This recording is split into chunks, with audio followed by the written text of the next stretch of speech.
Now that your students have taken a test, you got some data. So what you want to do is you want to come over and take a look at their test scores.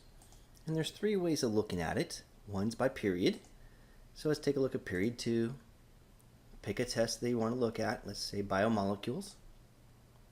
And then right here we can see the students' names, their first attempt taking the test, what score they got, the best attempt they've ever had, could be the second, the third, the fifth time trying, and how many times did they try taking that test? How many attempts did they do on that test?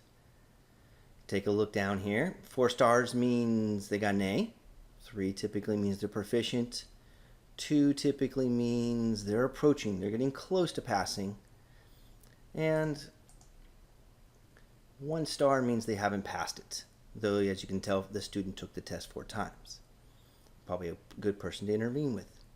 Notice student 118 never even took the test, so no data for that student. Second way of looking at data is looking at by individual student. So let's take a look at student number 1. For all the tests they have taken, first attempt, what date and time they took it, their total number of attempts, including retakes, their best score, and the date and time of when they got that best score. So at all points in time, you always see the score they initially got, and you get to see what is their best attempt.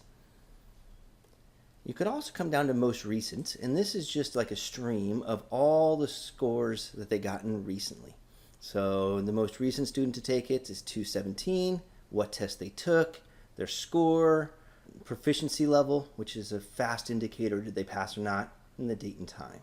And you keep on going down, and you can change the number of students you get to see on this list. So what you would do is you would come up to settings. Oh, don't see it. So we're going to have to go to advanced mode. Now we're going to go down to settings, and you go test settings.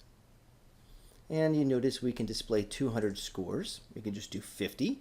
The bigger the number, the longer it takes to load the web page. Hit update. And if we come right down here to most recent, you're going to notice a lot less students are displayed. I hope this helps. Thanks for listening.